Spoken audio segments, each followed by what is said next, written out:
Hello, ladies and genitals. You guys just got pranked. My name is Mark Groden. In today's video, we're going to be going over the top 25 best BMWs of all time. Why? Because I like BMWs. That's about it. There's actually not that. It was like there's pretty much almost all pretty good BMWs are on this list. So there's not that many like BMWs out there if you really think about it. I mean, there are if you like go into like the classics, but that's a spoiler real quick. There's a couple of like really classic BMWs in this list. When I say classic, I mean like 70s, 80s. There's a couple of them, but not too many. Mainly 90s, 2000s stuff. So I just don't know enough about the really old BMWs to like accurately put them on this list somewhere. So without further ado, let's go right into it with number 25. That honor goes to the only 7 series on this entire list, the BMW 740iL E38. Pretty much just 7 series E38 in general. This thing is like, when you know how everybody always talks about the LS400 and how great it was in the 90s. It was like a super cheap luxury car. Well, the LS400 came out to try and defeat this. Like, that's what it came out for. And I'm going to be honest, it did. It succeeded in that challenge. The LS400 is a better car than the 740iL. But the fact that this was its competition in the first place earns it a spot on the list, in my opinion. I'm not a big fan of the big luxury cars like that, but this one deserves a spot. I'm also not the biggest fan of SUVs. However, BMW makes some pretty good sports SUVs, like the BMW X6M E71. This thing, I will say, looks a little wonky. It looks quite interesting, to say the least. It's like a weird mixture between like a car and an SUV. It's got like a weird little like hatchback thing going on, but they're fast, they're good, especially for what you're buying. If you're buying an SUV, bro, you don't care if it's like just the fastest car out there. You obviously want it to do speed, yes, but also be able to like transport stuff, and it does that. 23rd position is going to the BMW M5 E60. This thing has so many good parts to it and then so many bad parts to it. Let's go over the good real quick. It's a V10. That's freaking awesome. Who in their right mind would look at a V10 BMW and be like, yeah, no, I don't like it. It's a V10 sedan. That's freaking cool. It's rear-wheel drive. But it's so unreliable, it's so heavy, and the wheelbase is longer than the entire state of Arkansas. So it's got its flaws for sure. Its reliability is the biggest one. It's just so unreliable. But everything else about it, when it is running, this thing's a beast. 500 horsepower V10, come on. 22nd place, however, is going to the BMW M6 F13. This one I don't really have any reasoning as to why I put on the list, besides the fact that I like it, man. I like this M6 F13s. And for what they are right now, by the way, in like the market, like you can find like an M6 F13 for like 15 grand. It's not going to be the most reliable. These things are twin turbo V8s from Germany. That's not going to be the most reliable car out there.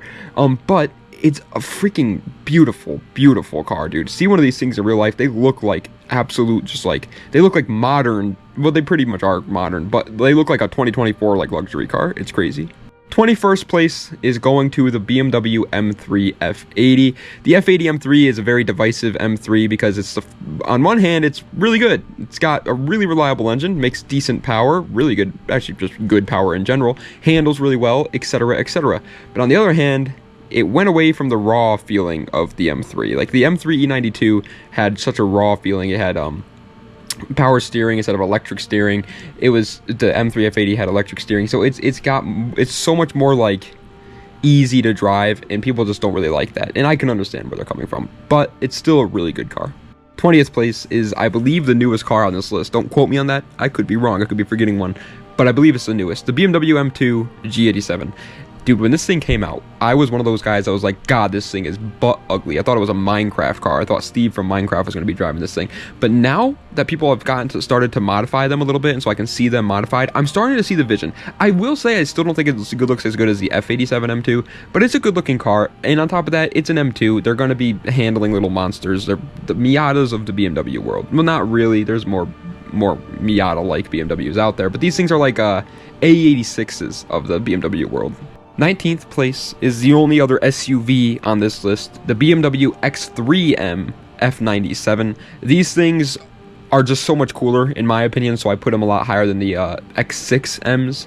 If you like the X6Ms, hey man, good for you. I personally think they look a little bit ugly though, so the X3M is one I'm putting a little bit higher. Overall, it is just another SUV though. I'm not going to personally go out and spend the amount of money that these SUVs cost. Dude, performance SUVs are costing a stupid amount of freaking money.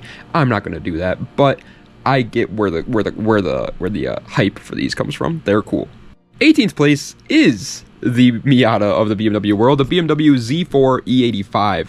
There's a lot of Z4. I think there's 3 generations of the E4, or the Z4. And the newest gen, which is like pretty much just a Supra, is not cool in my opinion. The second gen is really weird looking. I think it's the E89. I don't like that thing. It looks too like, it looks, I know I never say this about cars because I feel like it's a stupid thing to say, but it looks girly. But then the E85 is just perfect. It handles like an absolute beast. It's pretty much in pocket M3, man. These things are freaking great. On the complete other end of the spectrum, however, the BMW 850 CSI is a boat. These things are absolutely heavy, but they're fast, so they make up for it. They have like almost 400 horsepower, I believe, which is obviously insane. This is before they were making M8s, by the way, so the 850 CSI is the best one you can get. Chassis code is E31, I forgot to mention that, but yeah, it's E31 is the chassis code for these things. They have pop-up freaking headlights. They look like a sports car mixed with luxury. It's a perfect combination. BMW just gets it right all the time. When they set out to do something where it's like, okay, the 8 Series is going to be our sports / luxury line, 7 Series is going to be strictly luxury, they always nail it, and they did it with the 850 CSI.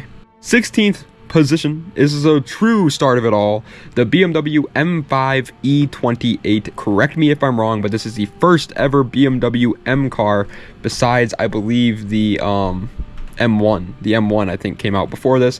Besides the M1, I believe this is the first one, which is realistically the first one, because when you think of an M car, you obviously think of the sedan BMWs, the like more regular looking BMWs, and this is the first one to do it, and it still looks freaking sick to this day. I love how back in the day BMW used to have like the hood go over the headlights and make it look like aggressive. I love that.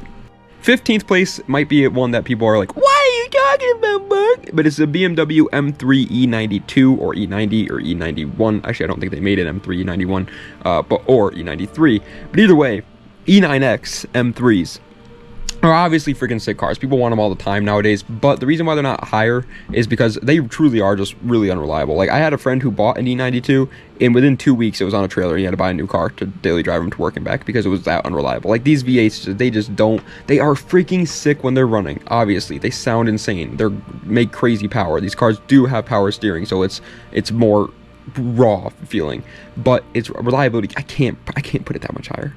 14th place is going to one of the coolest decisions that BMW's ever made, but the BMW 1M. The 1 Series in general is so slept on, I feel like even the new 1 Series, I get that they're like weird looking and they kind of just look like Kias.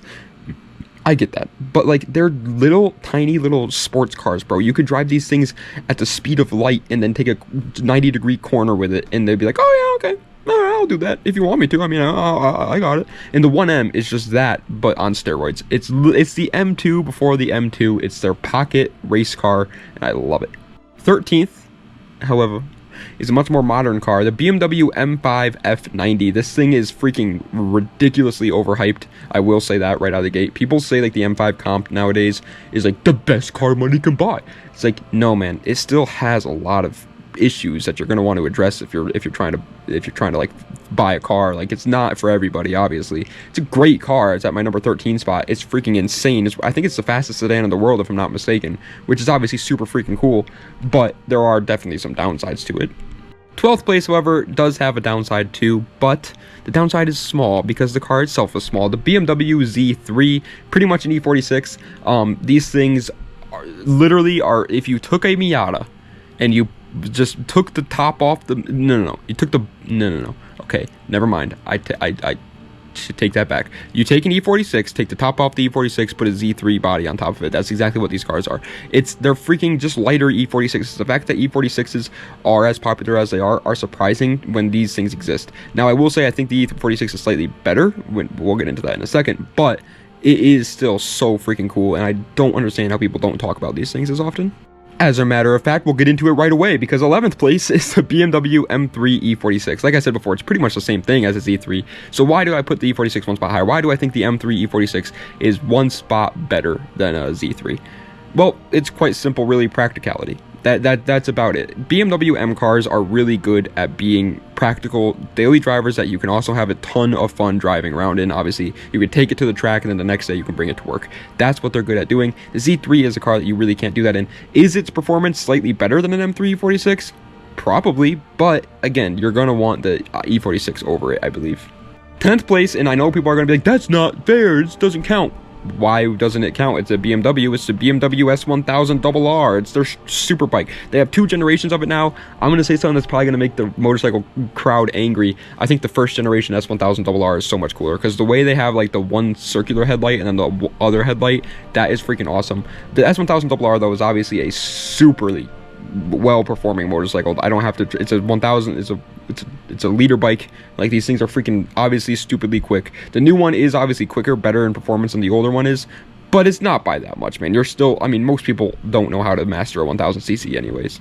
9th place is going to another car that I honestly just would never be able to own, and even if I could own it, I don't think I'd buy it. The BMW M8 Competition. Super cool car. I feel like people sleep on this thing because like they compare it to the 850 CSI a lot, and I get where people are coming from. The 850 CSI is obviously a much more raw experience and a more like BMW than the M8 Comp is, but the M8 Comp, in my opinion, man, is just better in every freaking way. It's luxury mixed with performance. It's the longest car in the history of cars. Like, you might as, if you want to put this thing like an AC 130, good luck. It probably won't fit. It's that long. These things are stupidly long. 8th place, however, is going to the BMW M5 E39. The E39 M5, man, is, oh my gosh. I feel like people don't talk about the E39 because of the looks. Like, it's an early 2000s BMW that doesn't look that splashy. Like, I'll be the first to admit it. And M5s aren't wider than, like, the base model 5 Series are, like they do with the 3 Series. So most people can't even really tell the difference between an M5 and, like, a 540i.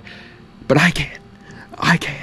They're freaking sick. And these things come with a V8, and I know you're thinking, oh, okay, so it's probably unreliable again. No, actually, the M5 E39's V8 is stupidly reliable. It's literally, there's literally no downsides to this car. 7th place is going to one I felt like I had to put pretty high because of its legendary status, but I personally am not the biggest fan of it. The BMW Z8. The Z8 it's a James Bond's car. It's like one of BMW's weird supercar project things, kind of like the i8. Spoiler: the i8 is not on this list, by the way, because I freaking hate that thing. But it's kind of like that. It's like a wannabe supercar, sports car, weird combo. I've never been a big fan of it, if I'm being honest. I just don't like how it looks. Its performance is actually kind of lackluster, but for some reason, everybody else is like, whoa, such a good car, so I felt like I had to put it up pretty high. So here it is at 7th place. 6th place, on the other hand, is the complete opposite of that, where I feel like no one talks about it. Nobody says it's a great car. However, I think it is. It's the BMW M6 E24. It's the shark-nosed BMW, and oh my god, it is unbelievably cool in every single freaking way. Like, people love the E30, right? And I do too. Okay, I do too. Don't get me wrong. I'm going to give you a little spoiler. I still am going to talk. The E30 is coming up, you know, and there's only 5 cars left, so I obviously love the E30. But in my opinion, man, the E24 is honestly slightly better. If you are literally only going for like track racing or like cornering abilities, then yes, an E30 M3 is a better option for you.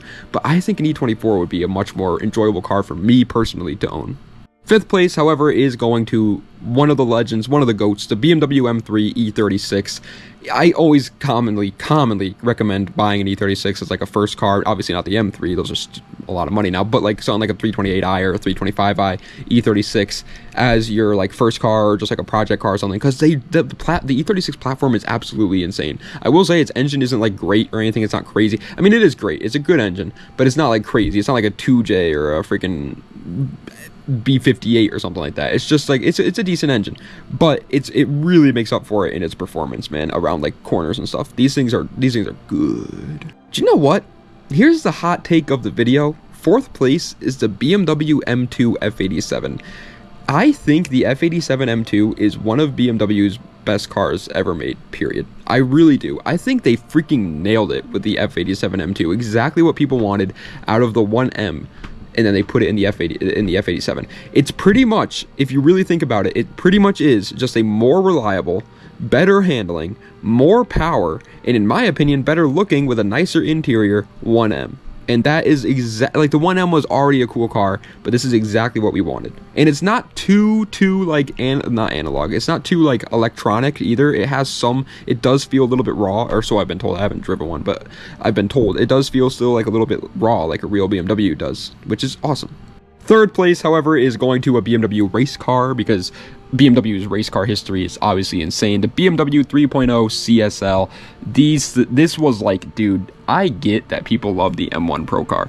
It's a freaking goat. The M1 Pro car is awesome. But when I think of BMW race cars, yes, I do think of the M1 Pro car, obviously, but I also always think of this car, the 3.0 CSL, and I feel like no one else really cares. Like, it's not even in Forza, man. Like, Forza has 900 something cars in it, and they don't even have a 3.0 CSL. That's a crime. These things are so freaking cool. So cool. Kids nowadays need to learn about the 3.0 CSL. Second place, however, barely missing the most legendary, most best BMW of all time, is the BMW M1 Pro car. It truly is astonishing what BMW did with the M1 Pro car, man. They freaking set out to make a handle, just a beast, man. I don't even know how else to put it. Just a freaking beast. Pop-up headlights, mid-engine. Absolutely gorgeous car too, with the really big spoiler on the back, the wide body Pro car. The regular M1 doesn't have the wide body, so the Pro car does have the wide body. Just so gorgeous, so freaking gorgeous. It was dominating in everything it went into. It did enter into Group B and actually did really bad, but that's because it was rear-wheel drive, not all-wheel drive. It's also just too big for rally racing, let's be honest. It's a big car, but it's so freaking sick, man. Oh my god, it deserves all the love it gets. Honorable mention, because I felt like I had to include it, but I felt like it was kind of a cheat code because it's not like a street legal car. It's literally like a Le Mans spec car. The BMW V12 LMR. Yeah, it's a Le Mans car, but it's so freaking cool in every single way. It's a V12 BMW. Like, how? What? The thing is obviously gorgeous. Every time I'm in like a racing game like Gran Turismo or something like that, I choose the BMW V12 LMR. Or I will say I do sometimes choose the Toyota TS030 or whatever it's called. That thing is also pretty cool. But the V12 LMR, oh my lord. But first place, and a surprise to probably nobody out there, is of course the BMW M3 E30. Dude, if you don't understand why the M3 E30 is like hyped up as much as it is, go look at its racing history. It is literally a competitive car to this day in 2024, over what, 40 years after its release.